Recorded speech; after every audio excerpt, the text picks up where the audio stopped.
tsika hanao zavatra tsy manantena valany. Zany hoe mianatra tsika zany manao zavatra tsy miandry valy pity.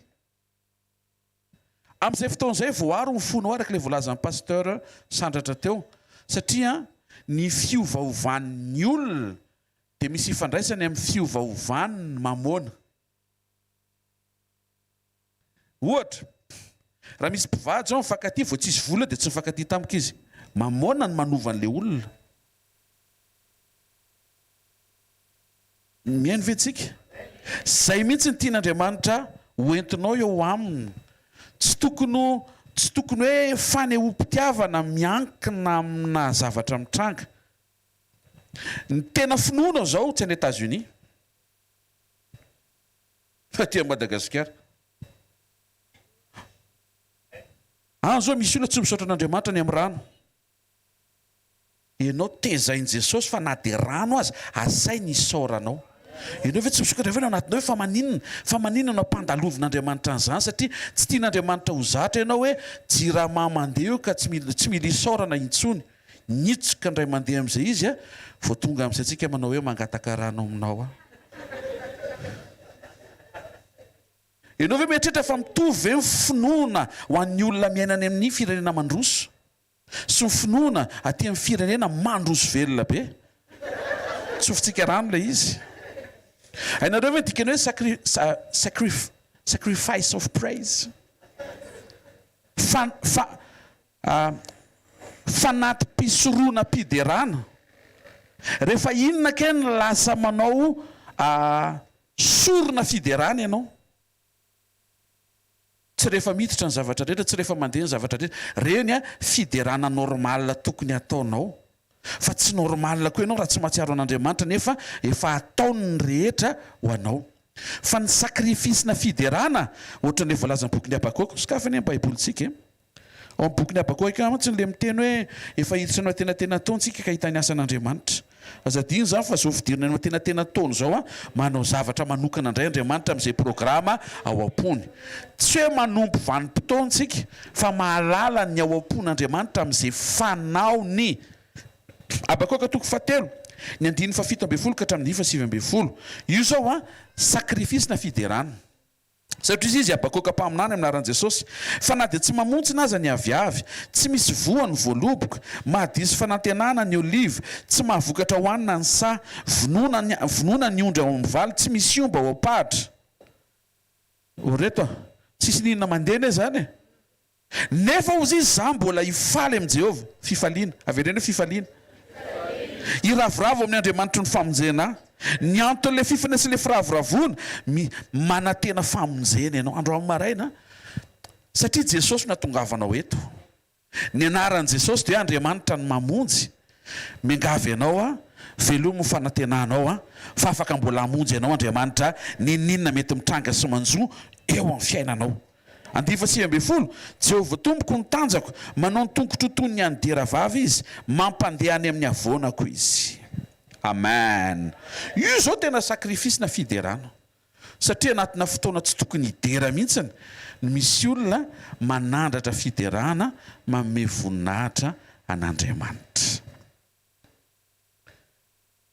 Sakrifisina finoana koa zany inoko fa ao anatiny efa misy zavatra efa tsy mampintsony, ianao mbola miteny hoe tompo mbola mino anao. Alleluia. Miara-miasa maso ny zavatra rehetra araka ny tenin'ny pasteur teo nampatsiaro ny tompo fa ny maso no jiro ny tena. Rehefa mety, rehefa tsara, rehefa miasa araka ny tokony ho izy ny maso dia mazava ny tenanao. Ny mampazava sy ny mampamaizina anao dia ny masonao. Tena kekinao raha vao mety ny fijerinao dia mazava ianao raha vao tsy mety ny fijerinao dia maizina ianao dia nefa Jesosy ny teny mitsangana miazava, zany hoe ianao no aseny miazava. Nefa ihany koa ianao tsy hazava rery raha tsy Kristy no mampahazava anao.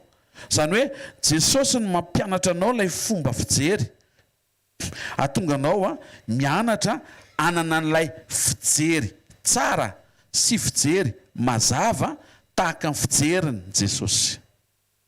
Amen. Rehefa nijery an'le miaramila nampahory azy sy namono azy ny tompo dia jereo fa fangatahana famelan-keloka ny teny ambavany, satria efa hitany sady fa ireo no anisan'ny romanina voalohany ho converti amin'ny fotoanany.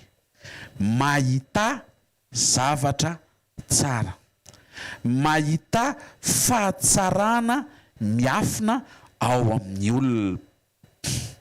Ny sakrifisina vavaka zao eno tsara ty zavatra ty, ny sakrifisina vavaka zao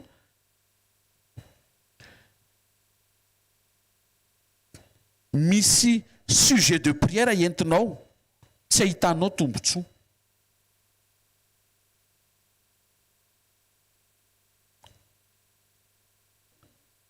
Hafa mihitsy zany hoe ho anazy ohatra dia hoe hivavaka mba hisy projet fandaminana ny tanàna eny fokotanina Ambohitsiry, tonga dia chaud be tsika satria avy any.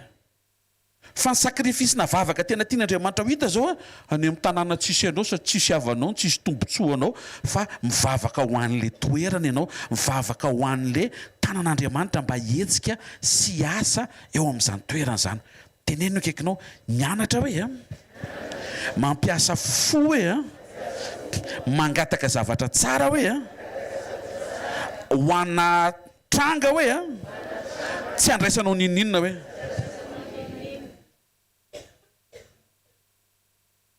Raha ministra anao zao tonga eto ka hivavaka ny gouvernement normal apeka anao ary ministra ako. Fa raha tsinitsina anao sa tsisy nininona ny tsisy ifandraisana nefa ianao tena mifonao manontolo mivavaka ny gouvernement. Tenareo ve mieritreritra fa tsy hitan'Andriamanitra ve zany? Mba atao vitan'Andriamanitra moa zany.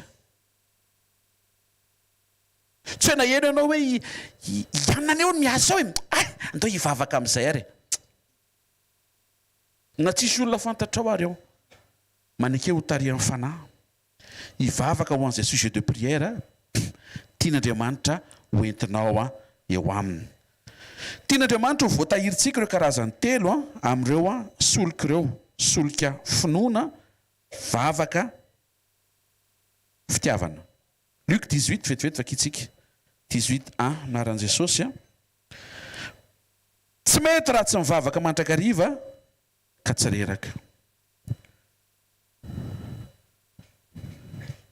Mila voatahirinao ny solika vavaka eo aminao. Ny atonga izy tsy voatahiry satria ampiasainao sy laninao amin'ny zavatra hafa. Zay mahatonga bokin'i Jakoba amin'ny teny hoe tandremo izy fa raha vao filana ny sujet de prière dia lany le solika vavaka ho amina zavatra tsy andrasan'Andriamanitra. Satria tsy filana ny tian'Andriamanitra ho entinao eo aminy fa toe-panahy. Toe-panahy mafy an'le filana. Le tsy anan-java-mahory eno tsara, le tsy anan-java-mahory tsy hoe tsy nisy problema intsony Davida, fa tsy reny Davida intsony ny problema satria niombona tamin'Andriamanitra izy. Zany hoe raha miatrika problemam-bola zany ianao dia mivalim-bavaka ao anao tsy mamparary anao intsony tsy fisim-bola, fa tsy omena vola ianao mba tsy harary amin'le vola tsy misy. Sekolim-panasitranana.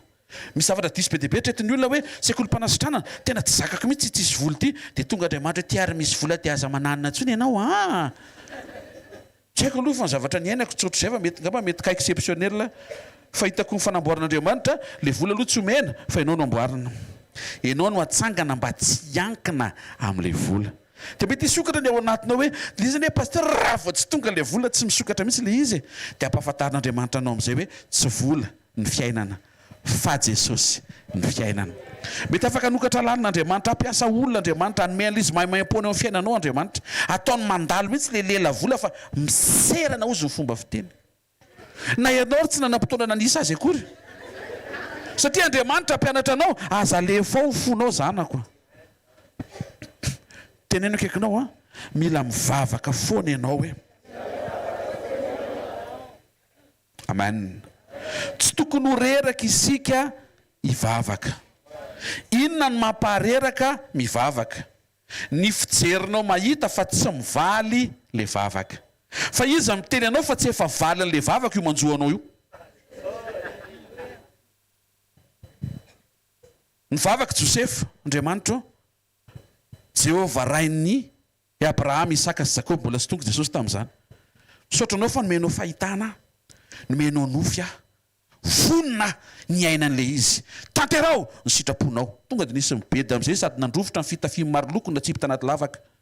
Raha vao tsy maharaka ianao fa Andriamanitra tsara, ary Andriamanitra mpanao tsara, ka raha anaty lavaka ianao tsara izy.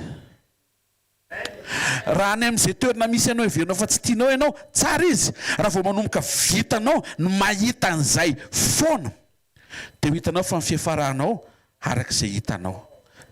Andriamanitra ihany koa nampianatra tamin'ny Abraham zay tazanao no omeko anao. Tena akaikinao, inona zao no tazanao hoe? Tsy za tsy ho azonao efa manatompo.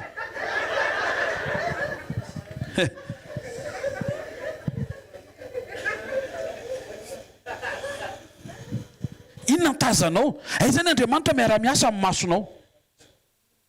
Misy zavatra be dia be ianao mila amboarina. Ianao zao raha tonga eto ka batenina be tsy mahita nininina dia miarabanao fa miala etanao mahazo nininina. Mila mahita ianao, mila mahita zavatra tsara ianao, satria Andriamanitra rehefa manome hono tsy manome zavatra ratsy hono izy. Tena akaikinao fantatrao ve hoe fa rehefa manome Andriamanitra dia zavatra tsara foana hoe io zavatra iainanao io zao hoe zavatra tsara io raha misokatra ny ao anatinao. Mety tsy ampozinao zao fa io lalana iainanao androany tsy tianao entina mambavaka isan'andro io efa io efa io mivaly io le vavaka. Averiko indray, raha fantatra Joseph fa ny fanimpazana azy anaty lavaka fatsakana no ampiditra azy any amin'ny zara voatendry, izy indray nanizikisy hoe ôranga mba atsipazo amin'izay. Taraiky be le programme ny destin, atsipazo amin'izay. Dia rehefa miteny le rahalany hoe ohatrany rehefa nandingy zay ohatrany tsy hanipy ianao, alors to dia saody ary e. Satria misokatra ny ao anatinao hoe zay lalana ohatrany tsy tiany nofinao zay no lalana anamboarina sy anefenanao ampidirana anao any amin'le programma avy amin'Andriamanitra ampiasany anao. Alleluia. Tsika zao vavaka ny jirama ohatrany hoe efa havana akaiky motony zany jirama zany zao e. Alleluia. Raha vao tsy zay koa tsy mety. Raha vao ohatrany olona lavitra io enonao nge le sujet hoe to dia ohatrany hoe misy distance be. Sao fotsiny ary ohatrany ahoana ny fahatsapanao ny vavaka ho any zanaka ao so any jirama. Verina tamin'ile teo tsisy havanao ao raha misy havanao mantsy dia ohatrany hoe marisika ianao hoe sanatria havan'izany voarokoro zareo, mbola misy intérêt anao zany matoa ianao fa atovy tena mahatery anao. Nisy vaovao henoko zao hoe misy programme de redressement. Raha fijery olona zao dia hoe zenina indray zao ananina le mananina indray le manana. Efa mivavaka ianao efa manomboka mamaly vavaka Andriamanitra. Hitanareo ve le tena ampidiriny devoly le faharatsiana, animba maso, animba fo, animba vava, manimba sofina. Ary rehefa toy izy dia manimba zavatra be dia be. Mianara, miombona amin'ny fahatsaran'Andriamanitra. Mahasamihafa an'le hoe positif sy le optimiste ary le atao pon'Andriamanitra. Possible ianao positif fa tsy miaraka amin'i Jesosy. Avaty eo positif daholo ny zavatra rehetra. Nefa tsy izay le tian'Andriamanitra iainanao. Tsy ianao mahay mipositive fiainana, fa ianao miverina ao amin'i Jesosy satria ny toetrany mihitsy ny tsara ka avy ao anatin'ny fonao no misarika amin'ny masonao ahita zavatra tsara. Tsy maso hovaina ho tsara le izy fa fo tsara misarika amin'ny maso tsy ahita afa-tsy Andriamanitra sy ny fahatsarany efa mamaly vavaka. Misy taontsika mangataka tompo vonjeo iny havako iny marary amin'izay izy efa valim-bavaka zany. Satria tsy ampozinao fa iny olona iny ao amin'izay lalan'izay no amonjen'Andriamanitra azy, fantatr'Andriamanitra fa raha io no ohatry ny soavaly matanjaka velona be tsy tratra manenjika an'io amin'ny famonjena. Tsy maintsy atao ohatry ny biriky tapatongotra io vao manaiky dia enao indray avy eo ny Andriamanitra sy trany ray vonjeo aloha. any an-danitra izy tsy mahay fanentaina intsony zao misy miteny ka fa mijery eny eo am-pon'Andriamanitra fa tsy le fanasitrahany eritreretinao hitanareo ve le zavatra be deaibe tsy maintsy aintsana sy aintsy fa raha mbola sitraky ny tomboko nefa dia afaka atsangany fa rehefa hitany hoe tsy azo atsangana io dia tsy ho atsangana io fa hovonjeny le izy zany le vavaka ataonao zany tsy very fa tsy voatery any amin'le point matery anao no endrika amalian'Andriamanitra anao io zavatra mitranga-droany io dia ampahery anao amin'ny anaran'i Jesosy efa Andriamanitra mamaly vavaka anao io tena kekinao mahita an'Andriamanitra tsara hoe miasa 24 heures sur 24 hoe misaina ny valim-bavaka ao hoe miara-miasa ny zavatra rehetra hoe satria efa mpamaliana anao izy hoe azadino fa Andriamanitra spécialiste en contraste iny moa dikany hoe contraste mifanipaka tanteraka raha misary rehefa ampiasainao contraste dia mifanipaka ny maizina sy ny mazava na ny mainty sy ny fotsy dia lasa hafahafa be le sary ohatra zany hoe tia manaraka ny tombo ty raha tsy mareo marika ianao izy anie ny teny tamin'i Jesosy Jesosy ary tenenina zany ianao ilay zanaka reo akavanako ny efaranao maina ho Jesosy teo amin'ny asy-fijaliana ka teo akavanany jolany izy zany hoe tsy le nitenenin'Andriamanitra mihitsy le iainany fa tsy midika hoe tsy le tenenin'Andriamanitra no farany androany mety mampitahy ianao fa inona le nitenenin'Andriamanitra dia inona le iainako fa tiaka ianao ahita lavidavitra kokoa le hitranga farany fa tsy le androany ny fiefarany io le nitenenin' Jesosy ireriany dia zay mahatonga antsika tsy maintsy mifampahery satria eny an-dalana eny traindray mitady reraka reraky ny te ahita aingana tena maika ane tena maika ohatra ny zazakely vo nitsaika ray volana dia efa maika hivoaka izy dia Andriamanitra mahita hoe mbola mila valo volana io vo mivoaka fa manjary tsisy loha io vo mivoaka raha vo terena amin'le ray volana dia tsy hoe tsisy loha ianao misy ianao fa fahitako azy be loha fa androany miverena tsara manome voninahitra an'Andriamanitra aza taitra tehirizy le solika vavaka aza vela izy journée ka tsy mivavaka ianao aza vela izy fotoana ka tsy tafaresaka amin'Andriamanitra ianao aza vela izy tranga sy seho na fifaliana na mety ho fiatrehana ka tsy miaraka amin'Andriamanitra ianao le solika faharoa dia solika finoana ny andiny fahavalo amin'ny Luc 18 teo minaran'i Jesosy raha avy ny zanak'olona moa hita finoana ety ambony tany va izy rehefa hiveriny Jesosy dia te hita finoana eo aminao tiany ianao ino azy hatramin'ny farany ary karazana finoana pura ny tian'Andriamanitra ho hita eo amin'ny fiainantsika fiangonana amin'izao andro farany izao finoana tsy mifangaroaro zava-trafa fa finoana tena mametraka fa vitan'i Jesosy irery ny mamaly anao eo amin'izay manjoa anao ao amin'ny Hébreux tokoa raiky 10:voalohany dia ny 9:enina vakitsika eny amin'ny anaran'i Jesosy manambara izy momba ny finoana izay niainan'ireo olona ny testamenta taloha amin'ny anaran'i Jesosy ny finoana ny fahatokiny amin'ny zavatra nytenaina fanehoana ny zavatra tsy hita ny finoana rehefa tonga Jesosy dia finoana mijery sy mibanjina an' Jesosy ny 9:enina raha tsy amin'ny finoana dia tsy misy azo atao azahoana sitraka aminy fa izay mananton'Andriamanitra dia tsy maintsy mino fa misy izy sady mpamaly soa izay mazoto mitady azy tsy finoan-javatra fa finoana an'Andriamanitra taontsika hitsangana dia andray amitehaka mafy tsara ny tenin'Andriamanitra eny ambava-mpanompony androany ho fankasitrantsika ny tompony amin'izao fotoana sekoly izao tehaka mafy tsika ho an'i Jesosy.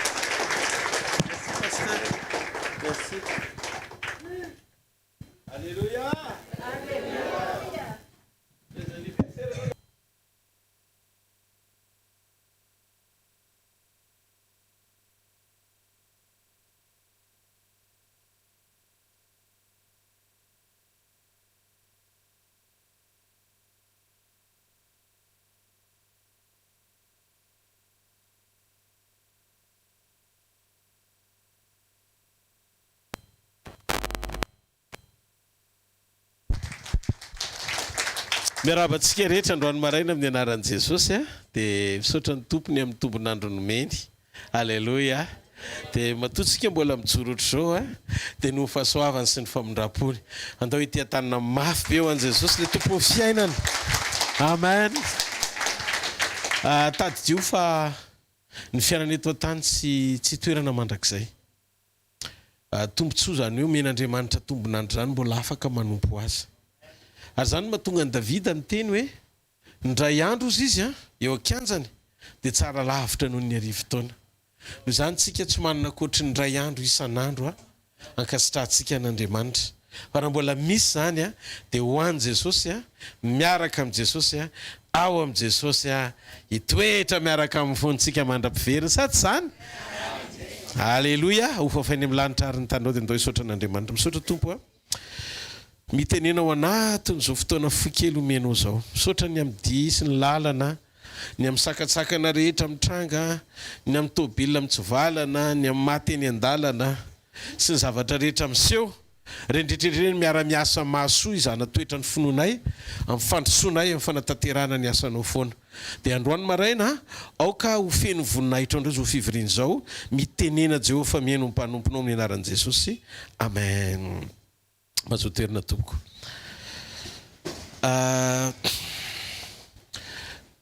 Rehefa tsara ny communion antsika amin'Andriamanitra, rehefa tsara ny fiombonanao amin'Andriamanitra dia manome lanja ianao zay ny ao am-ponao, manome lanja ianao ny fanatrehany amin'ny zavatra rehetra izay ataonao. Androany maraina zany hitondra antsika eo anatin'ny fotoana fohy ohatrohatrohatr'izao ny état d'âme, zany hoe ny toe-panahin'ny olona mananantoka hoe miaraka amin'ny Andriamanitra alohan'ny ivavahany. Sarobidy be mihitsy ny nananao an'ity antoka ity androany maraina amin'ny fiarahanao amin'Andriamanitra, amin'ny sekoly ny fiarahantsika amin'Andriamanitra dia tsara be mihitsy ny nanantsika n'ity lesony ity ho fahatsapana ao anatintsika hoe ianao andeha hivavaka amin'Andriamanitra dia tsara ny fiombonanao aminy, renao hoe eo ny fanatreny dia ohatrohatr'izao no antony mahatonga anao tena hoe felona be le finoana mialohan'ny fotoana andolianao. Zay no zaraiko androany maraina ny toe-panahin'ny olona tsara fiombonana amin'Andriamanitra alohan'ny ivavahany amin'Andriamanitra. Ny zavatra mampalahelo dia zao hoe misy fotoantsika mivavaka miezaka ny ampafantatra amin'Andriamanitra ny olana sy ny zavatsarotra misy eo amin'ny ankonantsika. Ohatrany hoe amin'ny ankonana, amin'ny fahasalamana, amin'ny asa, amin'ny zavatra be dia be dia miezaka mihitsy sika mandohalika andeha hivavaka amin'Andriamanitra. Dia ohatrany hoe hiteny amin'Andriamanitra tsika ianao ny ivavahana mavesatra be zany. Dia rehefa mandohalika ianao dia miteny Andriamanitra hitanao izy o zavatra manjo azy. Ohatrohatr'izany zany ny any anatintsika any rehefa miresaka aminy. Dia raha ohatr'izay ny zavatra mitranga dia misy problème ara-pifandraisanareo mianaka. Zay zany tonga dia ohatra hitanareo rehefa mandeha ny fiara dia manomboka ohatra ny menamena le eo amin'ny essence. Dia ohatra ny zany ny porofom-panehoana hoe en danger zany le lalana fa mila mandeha manovo mampiditra carburant angana fa tsy tonga lavitra. Dia ohatr'izay mihitsy ny sensation na fahatsapana nananao anaty rehefa andeha hivavaka amin'Andriamanitra ianao ka renao hoe tsy tsara fiombonana amin'Andriamanitra dia heninao mihitsy hoe mavesatra ianao eo am-pandoliana. Mavesatra. Ohatrany hoe tiana ho tenenina amin'Andriamanitra daholo zany hoe tompo mba hitanao ve izy zavatra manjoa zao ho rene ahy. Zao ny zavatra misy olana eto anatrenao dia ny anatinao mangidy kely zany ohatrany hoe eo ianao vao hifampitady amin'Andriamanitra hoe hieno avy izy sa maly ary.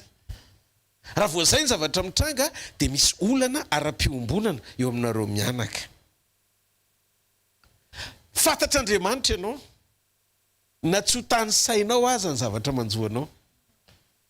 Fa ny olona tsara fiombonana amin'Andriamanitra tsy miezaka aneo ny olana eo anatrehan'Andriamanitra fa mampahafantatra an'Andriamanitra fotsiny izy hoe sady hita an'Andriamanitra, ny fantatra Andriamanitra, no rena Andriamanitra, mahazo antoka izy hoe amaly azy Andriamanitra. ahoana ny antony mahatonga an'izay fanambarana zay androany maraina zao aloha zavatra tokony ho fantatrao dia mila valianao ty fanontaniany ty milohan'ny fotoana iresahanao amin'Andriamanitra sarovy fa ianao io dia olona teraka tao anaty planina tsy namboarinao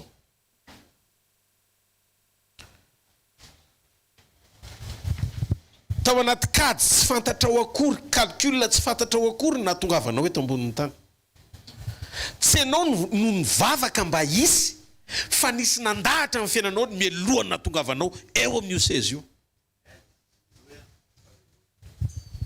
raha fantatrao ny lanjan'izany zavatra zany dia nomboka hisokatra ny ao anatinao hoe tsy voatery ho mikajoko sy ny fahendreko sy ny fahatakarako nitondrako ny fiainako satria ny fahatongavanao eto androany eto ambonin'ny tany androany dia tsy vokatry ny kajinao na valim-bavaka ao no zany amboary ny fomba fivavaka apetrao le mpandahatra ho ambony lavitra ny fisiny no zay zavatra tianao ataony eo amin'ny fiainanao zay no mahatonga antsika ny melanja ny présence n'Andriamanitra ho ambony sy mihoatra lavitra no zay zavatra rehetra ilatsika azy sekolim-panasitranana tena faran'izay mety anananao zany androany maraina ianao tonga teto tany io tamin'ny fanendrena tsy voatery hoe tao anatin'ny kajinao ny fiainanao ary zavatra tsy vohomanao meloa ny atongavanao eto voalohany tsy ianao no safidy ny ray aman-dreninao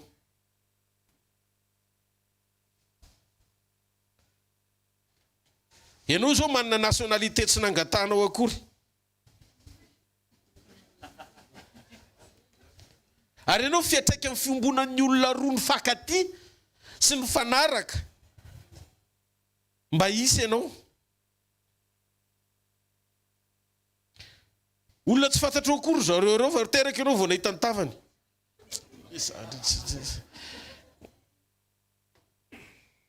efa tonga teto an-tanynao vao tonga saina hoe ty dada ty neny akipio kely ny masonao akipio masonao dia miondre dia averenao omponao zao teny zao androany maraina Jesosy io avereno zay ny fisiko androany sy ny fiainako androany dia ivelan'ny kajoko ampianaro rehefa iresaka aminao tsy hamaritra foana zay zavatra ilaiko fa hametraka anao ho mpandahatra endry ny fiainako ray manontolo tsy maharety ao an'Andriamanitra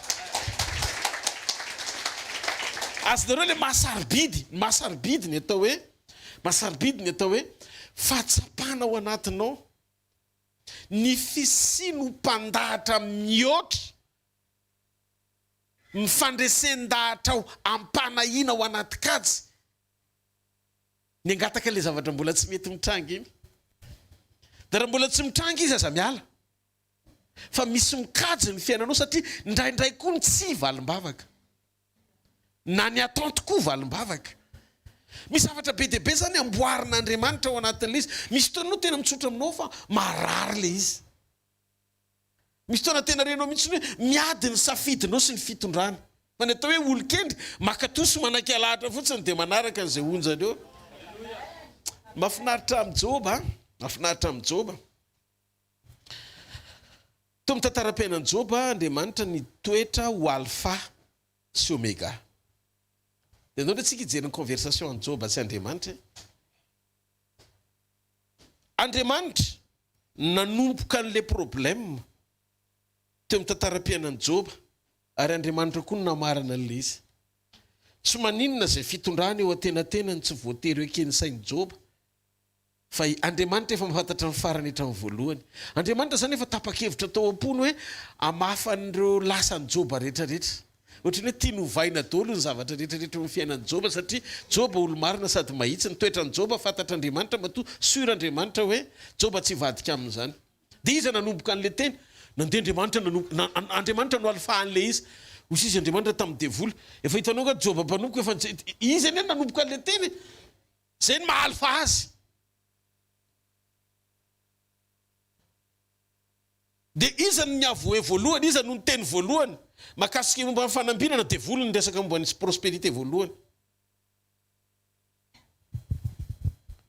dia ozy izy ny devoly ka ny tananao manambona azy ozy izy ary miaro azy amin'ny zavatritra zay ataony ka fomba hoana ny sanaranao toy izy Andriamanitra rehefa avy eo raha io ny averinao fa prospérité ivadia amin'ny mpanompoko amiko fongory any daholo fa ho hitanao fa ny fiafarana io tsy miala amiko zany io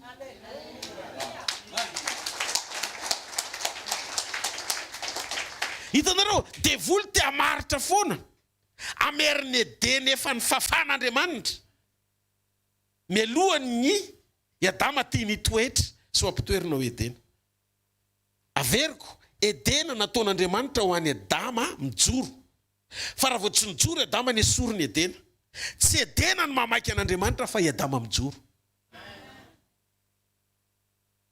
dia ozy Andriamanitra tamin'ny Joba tamin'ny devoly fongory daholo sisy ataovy izay tianao atao fa ny ainy azaka tiana mongotana daholo ny zavatra rehetra dia zao ny tenin'ny Joba ozy izy Joba hoe velona zao ny fantatro ozy izy Joba velona ny mpanavitra ary izy no omega any aparana izy ijoro eo amin'ny vovoka dikan'izay ny fiafarana ny tantaram-piainan'ny Joba tsy nisy nidirany na ny fandraisany averiko tsisy nidirany na ny fandraisany tamin'izay zavatra ny lalovany mafy ny lalovany tsy voatery afinaritra ny lalovany fa zao izy nanapahatakarana fa ny fiafaran'ny fiainany tsy miankina amin'ny zavatra lalovany fa eny am-pelantanan'le mpanavitra azy ary izy mahalala fa izy ijorona eo ambony vovoka azy dia mahafantatra ve Andriamanitra nanomboka tamin'ny alfa satria mafy be ny any esora raha Joba ny anontaniana hoe ho fongorana daholo reo fa ho avozina tsy anaiky Joba fa mampanompo n'Andriamanitra ny Joba nitoko fotsiny Andriamanitra tamin'ny fijoroany misy fotoan'Andriamanitra te hitoko fotsiny amin'ny fijoroanao fa misy zavatra be dia be tiany hanamboarana anao Andriamanitra mijery ny fiombonanao aminy tsy ankinany amin'ny zavatra ilanao azy fa tiano librany ao anatinao anana kalitaona fiombonana tsara aminy mihoatra lavitra no zay hitadiavanao azy fongoran'Andriamanitra daholo ny zavatra lasa rehetra fa sisy Andriamanitra amin'izay tany aparany jereny amin'izay ny toe-pony Joba iny fa présent raha Joba mivavaka ho an'ireo rahalahy zay niodina taminy sy iny top tamin'ny ozy Andriamanitra hoe farana amin'izay tsisy ny nidirany devoly tsony azoko antoka amin'ny fijoron'ny Joba fa tsy mivadika amiko izy tsy hoe stylo anankiray tsy hitany natonga azy miverin-dalana fa stylo koa ve ny angatahako amin'Andriamanitra dia tsy azoko mandraka androany tsy migateo ny zanany Andriamanitra esoro zany mivavaka izany tsy ohatra fa nigatenao non tsy migateanao tianao izy zany fitiavana zany misaina lavitra ny amin'ny fanomezanao lanja ny fisiny mihoatra lavitra no izay ilanao azy mahafantatra ve ny toe-pon'Andriamanitra dia izy Andriamanitra hoe non zao ho avoziko daholo amin'izay ary mbola hisetrasetrako satria io programa tapaka io tsy maintsy mitohy fa ny toe-pony Joba no herany vao présentao amin'ny Joba ilay toe-po mamela heloka vavaka ho an'ny sakaizana neso sy nankala sy nitsangako fahavalo dia izy Andriamanitra hoe io toe-po io fotsiny présent misy ao anatinao no andrasako fa zay zavatra rehetra nahiny Satana ka nampirarakivy azy tany am-boalohany ho dobleko amin'izay tsy raraka nivony fa mihitsana hatramin'ny nifiny défi ataon'Andriamanitra ny double portion omeny zanany satria fijoron'ny Joba aloha vao zay ilainy Joba amin'izay ary fantatr'Andriamanitra fa Andriamanitra rehefa misetrasetra ka mijery mampiasa toe-pon'olona anankiray mijoro dia tadidio hihoatra lavitra no ny faniriany zay te hanana ny zavatra rehetra avy aminy no hanehoan'Andriamanitra ny tanany eo amin'ny fiainan'izay olona izay ary inoko fa sitrany eto androany eo anatin'ity sekoly ity ny toe-ponao mba hatonga anao tsy hoisan'ny olona mpahoriany izay ilainao amam-bavaka ntsony fa mahalala ny fisiny ho mpandahatra endry sy mihoatra lavitra ny fitondrana amin'ny fiainanao hatramin'ny farany somary tehaka ao an'Andriamanitra azonareo ve le izy tsotra kely zany ny attitude tokony anananao mialohan'ny vavaka raha tianao ny hovalian'Andriamanitra foany aloha zay mahatery anao fa izy tadiavina ataovy zay havanana aminy satria mahatonga any manaitra foana ao anatin'ny sekolo fampihavanana anao amin'Andriamanitra no miafina ny zava-tsoa rehetra hitondran'Andriamanitra amin'ny fiainanao hatramin'ny farany.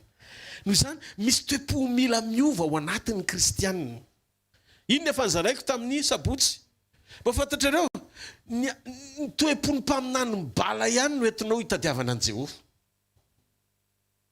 Mpaminany bala re mitetitena mba ho valian'Andriamanitra satria matahotra ny ho faty. Felina n'olotra niaino an'i Israely hoe na ho faty ara tsy maninona fa ny matery azy niverenan'i Israely amin'Andriamanitra. Fahatakarana ny filan'Andriamanitra sy ny fametrahana ny zavatra ilain'Andriamanitra ho ambony no izay matery ny tena. Faty nefa ilain'olo ny zavatra tadiavinao fa mba havelao anazy ny kajy fa tsy ianao no mibaiko azy amin'izay kajy aomponao. Raha samy anantona an'Andriamanitra ihany ataovy azo antoka fa sady iaino izy, ny amaly izy, ny tamana izy. Halleluja. Raha ianao zao nasaina mifidy ny nationalité anao, tianao ianao Amerikana.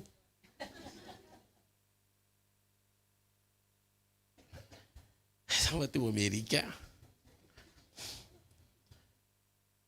Fa za teteny aminao manana fierté amin'izay toerana nanendren'Andriamanitra anao. Ho ataon'Andriamanitra ho hitan'izao tontolo izao. Amen. Fa raha mbola tsy hiveriny Jesosy fa mbola tsy tonga eny amin'ny raha lanitra izy apakatra anao, mbola tsara lavitra noho ny Amerikanina malagasy. Halleluja. Somary eteka ao an'Andriamanitra. Somary eteka ao an'Andriamanitra. Ianao tsy mifidy ny nationalité anao zany.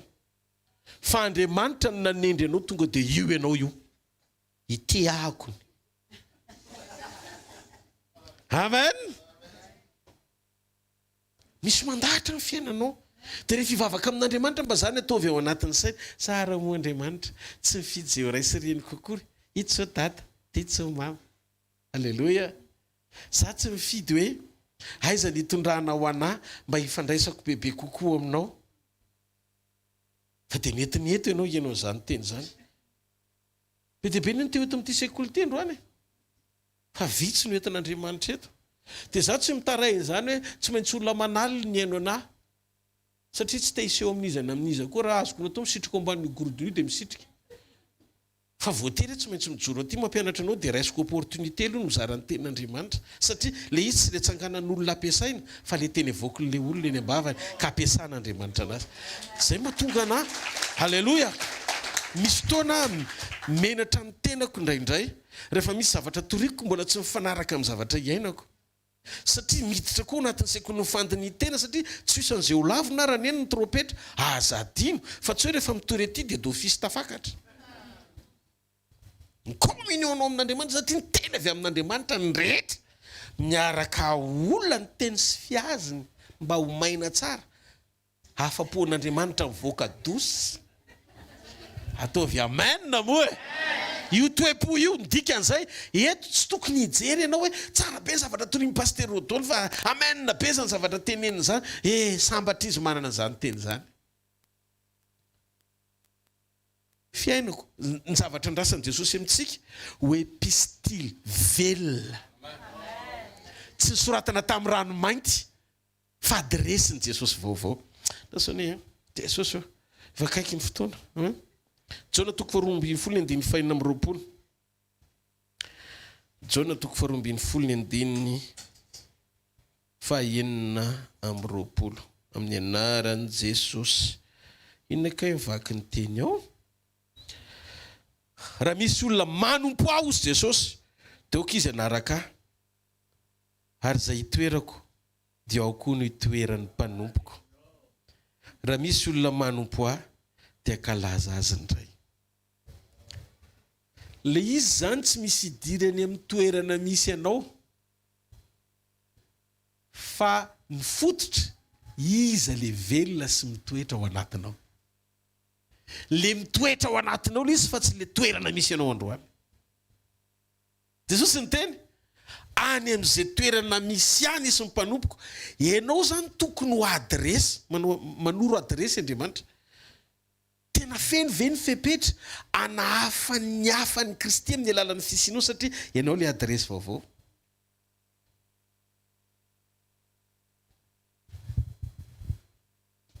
Raha kizitina zany ianao olona kizity mbelona tsy azo alahatra mihitsy ny fa may mandahateny fotsiny. Raha olona mora tezitra, be fialonana, miavonavona, tia tena, ratsy fanahy, dia zany ve Kristy zany?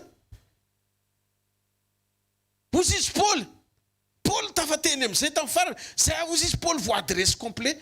Taloha Paul ny teny amin'ny Romana toko 7. Ankehitriny izay nivelomako tamin'ny nofo fahiny ozy izy Paul any amin'ny Galatiana toko 4:20 izy vao miteny an'iny, fa ao amin'ny Romana toko 7 izy tsy tsara zay sitrako vitako fa ny ratsy zay sitrako niady Paul nofo sy Paul ara-panahy. Samy Paul any reo. Fa ny anankiray mety azo kokoa ary ny anankiray miandry azy. Miandry amin'ny Paul. Le nofo zany mety miazona, dia le miofo miavonavona. Le nofo mirehare, dia jerinareo fa Paul efa ara-panahy nanana révélation lalina be, dia mba hatonga an'Andriamanitra apietry azy dia navela ny Satana amely anisy tsilo, dia tsy nosotran'Andriamanitra le tsilo fa narovany fotsiny ny ainy Paul. Ny fahasoavan'Andriamanitra zany tsy voaterana sitrana hoe sitrany tompo alleloia, fa ny fahasoavan'Andriamanitra koa mavita miazona olona ohatry somary tsy fantatra ho fatina ho velona zany, fa azon'Andriamanitra mba tsy irery amin'ny révélation zay omen'Andriamanitra azy. Azonareo fa mipetraka izy. Satria tsy antony nahafaty azy mihitsy le tsilo. Fosis'Andriamanitra amponao fahasoavako. Ny tanjon'i Jesosy faratapo indrindra amin'ny sekoly ny finoana dia ny atonga ny olona anankiray ho adresy alalàna ny fahafenony. Na feno Andriamanitra azy ianao ka miseho à travers anao Jesosy, dia tsy Kristy mihitsy ianao mandra-piaviny. Tsy ianao ny Kristy, fa ianao nanaiky anahaka ny Kristy, hitarafa ny hafa ny fisiny amin'ny alalan'ny fijoroanao, anambaranao ny fahatsarany sy ny voninahiny, satria zay ny mahampanompony ianao adresy ny vaovao. Zay mahatonga azy ny teny raha misy rona telo vory amin'ny anarako, dia zay ny adresiko eo fovoany.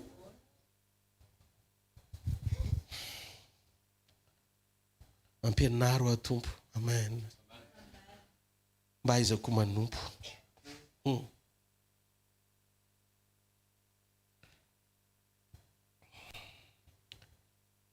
Alléluia. Noho izany aza miezaky ny hampahafantatra an'Andriamanitra ny mahakasika ny zava-misy, fa tovy izay alalàn'Andriamanitra ao anaty fiombonana ny fisinao ao aminy. Ny fisinao no tianao fantatra fa tsy ny zava-misy eo amin'ny fiainanao. Avelao izy asa rehefa nampahalalany anao ny sitrapony sy ny fikasana anao. Say ny f'Andriamanitra ny mampahalala anao voalohany, fankonany ianao. Zava-dehibe zany. Tena tsy mety ny fahatsapana ao anatinao rehefa hivavaka aminy ianao toy ny hoe olona tia hampahafantatra zavatra zany. Tiako ho fantatrao fa raha misy mahafantatra momba anao amin'ny antsipiriany dia izy. Miangavy ianao atao fotsiny izay toeranao hijoro tsara ho an'i Jesosy Kristy ao anaty fiombonana. Fa izy mahalala ny tsara sy mihoatra lavitra ao anao, arak'izay ny lazainy sy nokasainy, dia ataony sy ho tanterahany ho voninahitry ny anarany. Mba fantatrareo ve izy ihany no ny teny Isaka nipoiran'i Jesosy. Nandeha Rebeka sy Isaka nivady 4 taona fa mombo Rebeka. Nefa ny Isaka ty le mombo ty, le efa nentina teny ambonin'ny alitara tao fanatitra, nanaiky ny tsotra ho tapahana sy ho vonoina, nanaiky ny dadany, pakatao zany Isaka.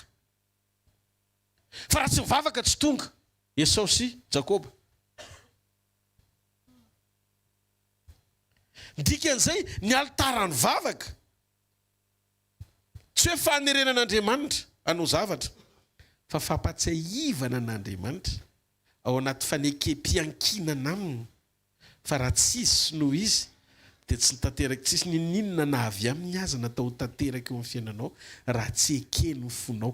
Io fonao io dia na fikasana 5 taonina ohatra ny isaka natao fanatitra aza so avy amin'ny apoirany firenena maro io fonao io mila mahazakanao ivavaka iteny amin'Andriamanitra hoe manaiky amin'izay a ny anatanterahanao eo amin'ny fiainako zay nylazainao tamiko.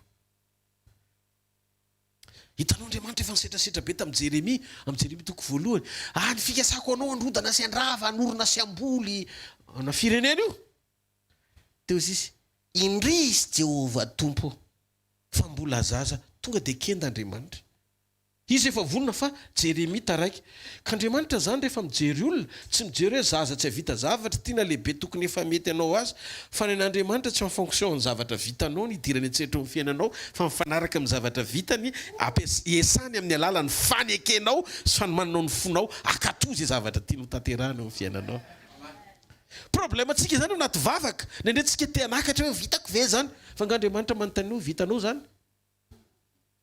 Fa Andriamanitra rehefa mijery anao kely Jeremia toko 1 fo Jeremia teny hoe zany hoe mbola zaza tsy vitako zany toy izy Andriamanitra de lasa miverina ozy izy. De rehefa miverina Andriamanitra lasa aloha Andriamanitra miverina tsy nanao ninona navelany teo aloha Jeremia. Fa rehefa vonony Jeremia nanokatra ny vision toy izy amin'izay Andriamanitra taminy Jeremia oui Jeremia inona ny hitanao? Hitako amin'izay le lazainao nahitaka aratsakazo matsiaro ny teninao. Wow, tonga amin'izay ny fotoana ho zay izy anatanterahako an'izay ny lazaiko satria mahita an'izay ny lazaiko ianao.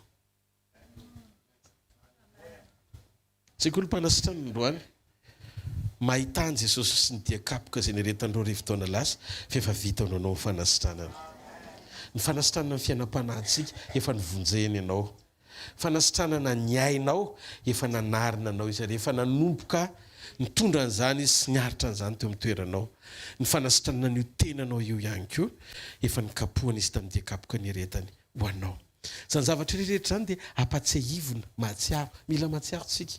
Mila mahatsiaro ianao hoe zany tokoa Andriamanitra. Amen. Mila mahatsiaro an'izany tsika. Fa ina tena tsotra kely. Rehetra Jesosy mandehandeha eto izy. Jereny tsirairay avy tsika. Dia hitany ianao dia hozy izy mijery ny fonao. Fantatro ny ao anatinao. Tsisy miafina aminy ao am-ponao. Ianao zao mety mitoloky ndre tompo. Ndre za zao mba zao ny faniriana kely ao am-poko. Fatany zany. Fa zao mijanona treo ianao. Misy zavatra indraindray tian'Andriamanitra atao fa tsy voniny ianao. Satria matoa ny zavatra anankiray tena mahatery anao mafy sy mampanotanao io dia maka ny toerana eo amin'ny fiainanao. Nga tsy fantatrareo le ten'Andriamanitra hoe ty fireneny teo izy manaja eo ambolo fa ny fony manalavitra. Dia izy koa misy fotoana ny teny ty fireneny teo izy ny kibony no Andriamanina. Mavesa-danja ny filany no ny fisian'Andriamanitra. Fa tovy eo am-ponao zao fahamarinana zao. Tianao Jesosy. Tsy edena mampahory anao no antony nahafatesany teo amin'ny hazo fijaliana fa ny ombonanao aminy valeo aloha zo etaety zay miaraka aminy ao amin'ny tontolony mandrakizay misy azy. Any amin'izay toerako no misy mpanompoko tsy eto an-tany ihany fa hatrany an-danitra. Alleluia. Noho izany manana antoka sy fanantenana finizaniza piasan'ny fony sy anokatra ny ao anatiny ho an'Andriamanitra tonga eto tsy ho raraka mandrakizay zany ianao. Fa iza moa no miteny aminao hoe ho rava amin'ny fiainanao ary iza no milaza aminao fa vita hatreo mombanao. Zao fotsiny ao anaty fahoriany Joba mitsikitsiky izy manome voninahitra an'Andriamanitra. Tonga le vady ny teny taminy. Miala amin'izay ianao amin'Andriamanitra fa mbola hijanona eo ihany. Mba tsy tenenako mbola hijanona eo ihany ty. Zafady amin'ilay fomba fiteny. Mbola hijanona eo ihany. Iza daholo ny efa lasaka nandraka mbola hoariko amin'ny vehivavy adala ny fijeriko anao. Zany tsy nitenen'i Joba. Za hitoetra foana. Navelan'Andriamanitra iseo zao zavatra zao satria te hanavao ny zavatra rehetra izy. Toy izy Andriamanitra indro avosiko ny zavatra rehetra. Alleluia. Mbola tsy nalala zany nareo ane izy izy. Alleluia. Ka ao anaty fampahoriana raiso le lalana hoe misy zavatra tian'Andriamanitra esorina. Fa raha ianao no andrasany anaisitra anio tsy vitanao. fa avelany tafiotra sy ny zavatra rehetra iara-iasa namboarana anao mba isan'le fanavozana tiano ampitoerina amin'izay amin'le double portion tsara lavitra noho ny teo aloha hitondrany aorinan'izay. Alleluia, alleluia. Tsy mora tamin'jobaradroba na nytanina mialohan'ny fotoana hoe esorina ny zanakao, esorina ny zavatra de izy rehefa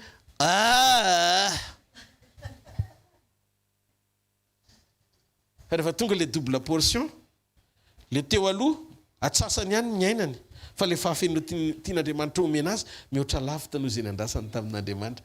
Tsikitsiky Jehova satria le omega no seho taminy. Rehefa hitako fotsiny toeponao fa tsy niala tamiko ianao.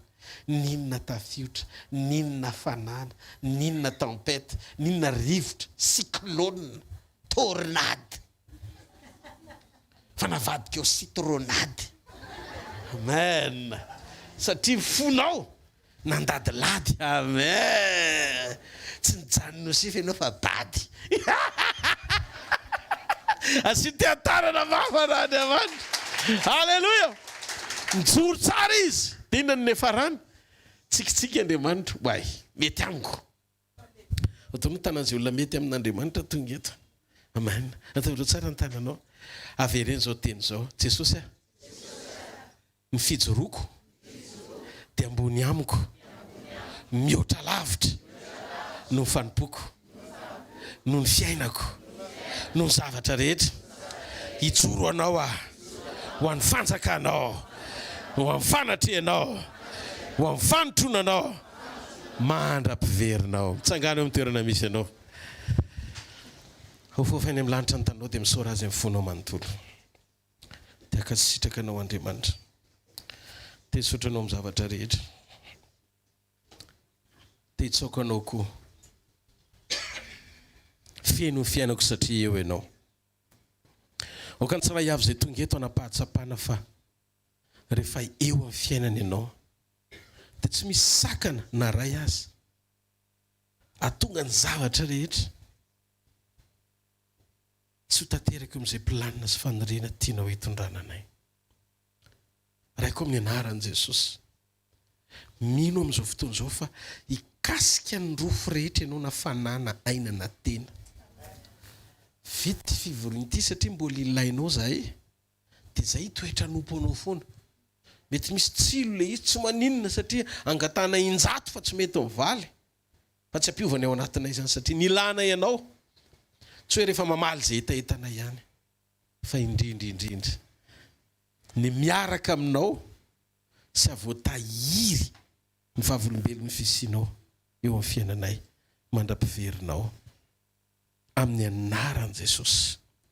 Tononoko amin'ity marain'ity ninona tontolo rehetra mbola mety mihazona ny fandrosoanao dia potehiny izany tsy anaketsy anam-pahefana. Ninona sakana mbola mety mangeja tsy havotsitra anao tsara eo mpanompoana an'Andriamanitra potehiko amin'ny ran'i Jesosy izany tsy ambinina mandrakizay. Ary ninona rofo rehetra eo amin'ny tenanao ka tsy mampahazo aina anao eo mpanompoana an'Andriamanitra sitrana amin'ny rofonao amin'ny anaran'i Jesosy. Mandehana amin'ny anaran'i Jesosy fahitanao ny Jehovah ka hiaro anao. Ampamirapiratra ny tavany aminao ny Jehovah ka mindra fo aminao. Ananatra ny tavany aminao ny Jehovah ka mianao fiadanana. Amin'ny anaran-dray sy ny zanaka ary ny fanahy masina. Amen. Mazoto toerana vetivety a. Anao fanaritrisika ho an'Andriamanitra. Anao fanaritrisika ho an'i Jesosy a. Sy ho amin'ny filazana ihany koa. Ny filazana dia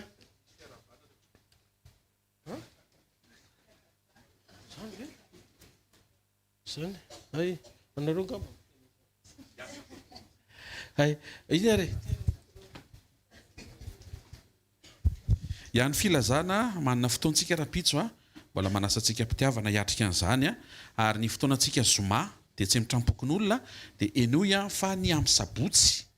Ny amin'ny sabotsy zao a communion a dia eto amin'ny super U dia mba mampipita an'izay vaovao zay tsika ny amin'ny namana voarainao ihany koa zay vaovao zay. Manarak'izay a manana fetintsika ankalazantsika an'Andriamanitra ny amin'ny anniversaire ny asa fanompoantsika.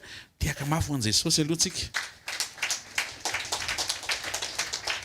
Amilahady zao a misy fiaraha-misakafo a sy karazana hetsika tahaka ny fanaontsika isan-taona levée de fond mba hanetsehana sy ampandrosoana trany ny asa fananganana ny centre fatoa ianao aty rova tetika alleluia dia any amin'ny pasteur Vololona ny réservation sy ny billet 60 000 ariary ny adulte matanjaka tsara mahalany gabarit alleluia ary ny ankizy 50 000 ariary za zany zao ankizy maroroka zay zany za fatarony izay dia mba tonga dia mireserve ianao ndray mandeha tsika na indroa mandeha anatin'ny taona no manao an'io hetsika io atao visan'izay manokatra fo ianao miparticiper ho voninahitr'Andriamanitra. Manarak'izay moa dia anniversaire ny pasteur Rodolphe androany. Alléluia. Mangataka mba tonga dia hanao ohatra ho fanaontsika. Efa any ve les box? Andry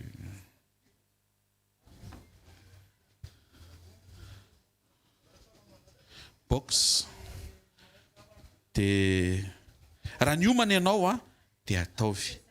Raha tsy ny homana ianao amin'ny zoma na amin'ny sabotsy mbola afaka manome. Raha tena tsy afaka ianao zoma sabotsy talata amin'ny herin'ny andro mbola afaka manome ianao. Manome izy ianao zay tiako tenenina. Azonao ve tiako tenenina mba manome? Manome izy ty ilay izy ty. Ay mbola tsy izy. Tsy ilay izy ka hafa mihitsy ka. Mahafinaritra anie mahafinaritra. Ny antony aloloha voangona vedetika le zavatra. Dia tahiny Jesosy daholo tsika voaray ny teny tonga dia ampiarina foana fa tsy mijanontsika amin'ny teoria fotsiny hoe izay no nambaran'Andriamanitra. Tsy tokony ho sarotra be mahatonga tenenin Jesosy ilay izy. Misy kajinao zany tian'Andriamanitra ho avela fa mba miditra ianao ao amin'ny kajiny. Ary marina tokoa fa ianao tsy nisafidy ny ray aman-dreny izay hipoiranao, tsy nisafidy nationalité nanaovan'Andriamanitra anao. Araka ny tenin'ny mpanompon'Andriamanitra tao aoka isika ho fier ny amin'izay nationalité nanaovan'Andriamanitra antsika. Amen. Iny tsy afaka ataonao iny fanatitra iny.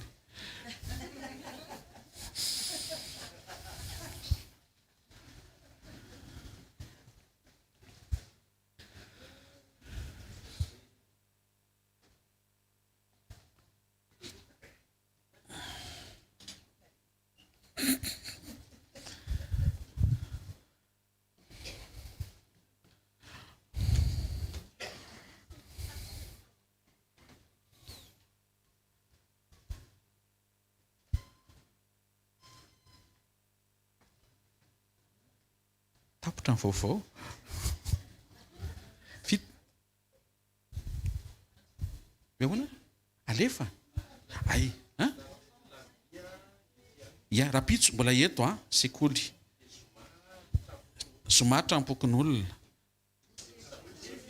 Sabotsy amin'ny ferineto. Amin'ny valo maraina ilay amin'ilay sabotsy. Zay. Hoe? Afaka alefa aoarany mangataka ny pasteur menakavy kely ary akatreto. Dia mangataka antsika rehetra mba hitsangana tompoka azafady famezantsika voninahitra an'Andriamanitra. Afaka miakatra ve tompo fa tsy hitany caméra. Ya, taontsika hiteka mafy tsara ho an'i Jesosy aloha.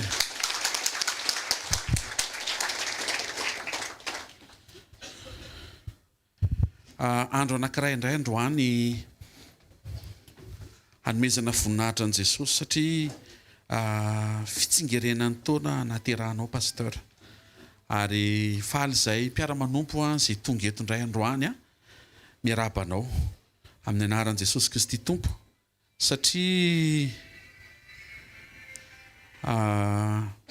nataon'Andriamanitra misy ianao ary nantsoin'Andriamanitra sy ny fidiny ho fantsina teo an-tanany anambara ny fisiny ary hitoriny anarany sy aneo ny endriny.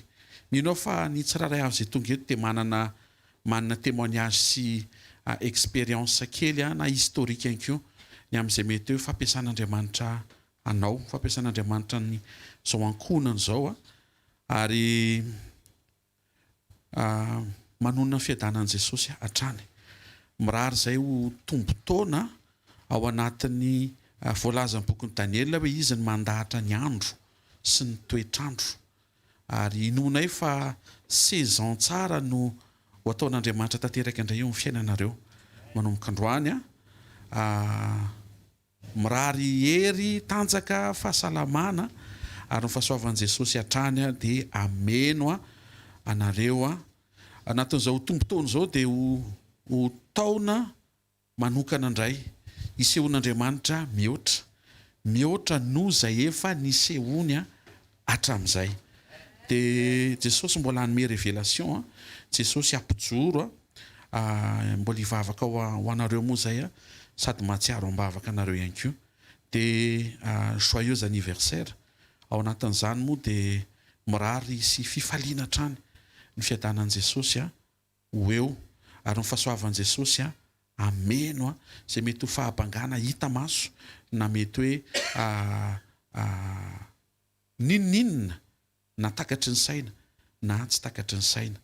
Ho tombontona iainana ao anaty fahasalamana, ao anatin'ny fahendren'Andriamanitra, anatin'ny fijoroana ary mirary hatrany izay mba ho voninahitr'Andriamanitra mandrakariva no iseho ary Jesosy izay niantso sy ny fidy anie hanotrona mandrakariva amin'ny anaran'i Jesosy Kristy avy Nazareta. Manaraka izay dia misy ny fiarabana merci pasteur. Fahatsiarovanay ny asaribidin'ny fisinao eo amin'ny fiainany anatin'izao anniversaire zao iny afaka anaovanao an'izay tianao, hividiananao an'izay tianao. Amen. Rindra indray tsika mety mividy zavatra dia mety tsy ao amin'ilay mba pointure n'ilay izy dia mahafinaritra be ilay mba hoe le mba mifidy an'ilay izy dia iny vokatry ny fonay rehetra izay tonga eto dia efa nisy nampitondra teny moa teo hoe ho an'izay tsy afaka nanao androany dia amin'ny fotoana noho ny zareo zany no hanao ampitiavana. Alleluia.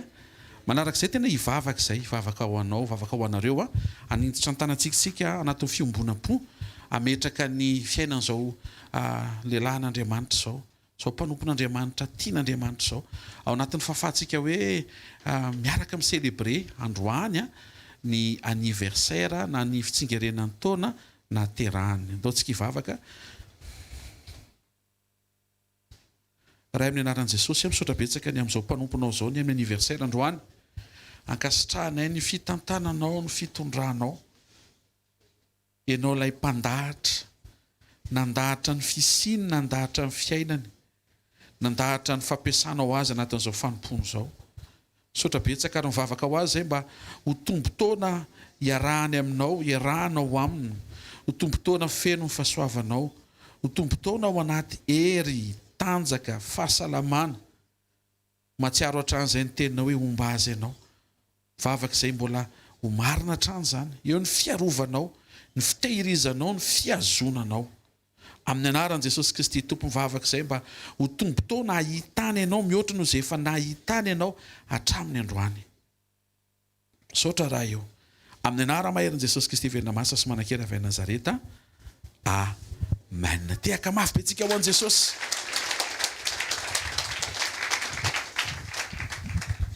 Misaotra betsaka anareo amin'ny fitiavana, fahatsiarovana, fanomezana.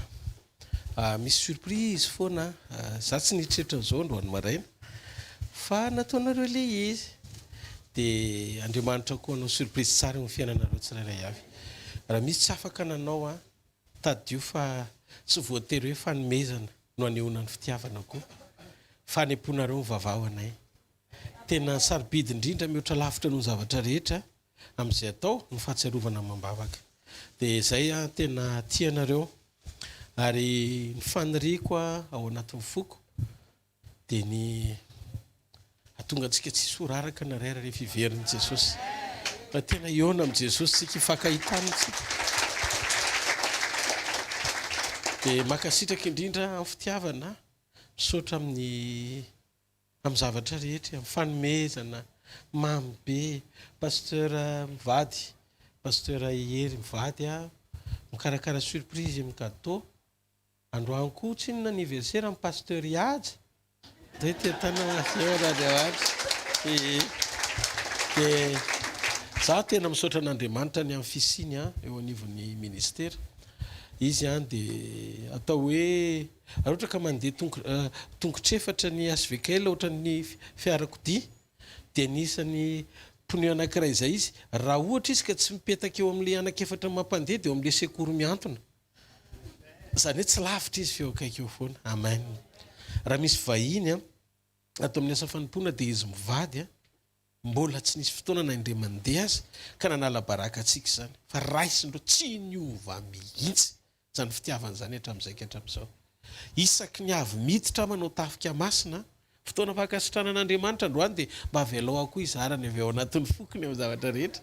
Fa mba izy aloha androany no anniversaire ny androany dia mba zaraikitra zavatra izay.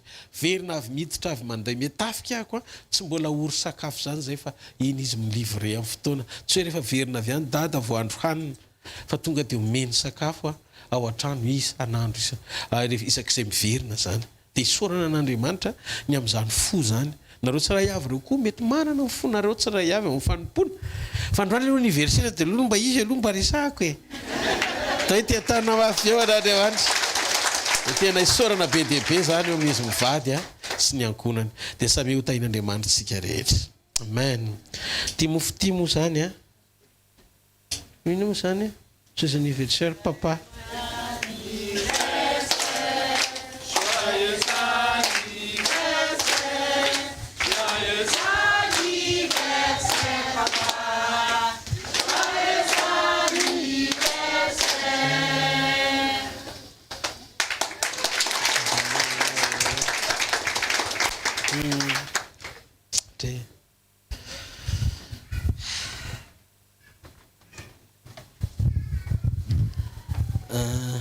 Sady anniversaire anao koa ny androany.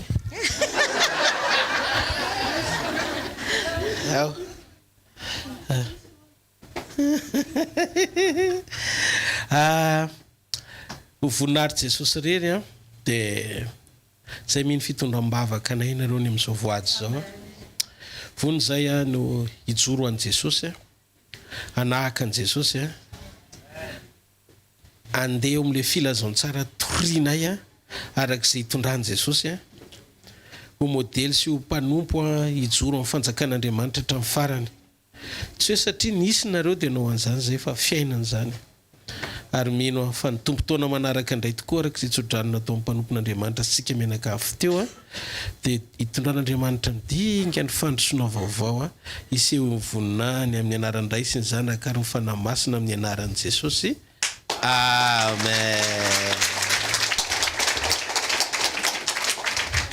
Ny fandaminana moa zany dia aza misy mihetsika fa ohatra mbola misy fizarana mofo mamy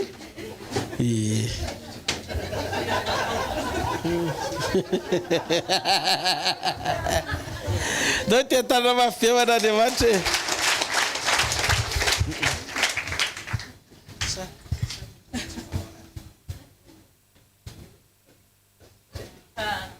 mety zay zany hoe aza mbola misy mihetsika aloha fa zay mandeha aloha zany dia manaraka rehetrarehetra mandray ny anjarany etsy ambaravarana.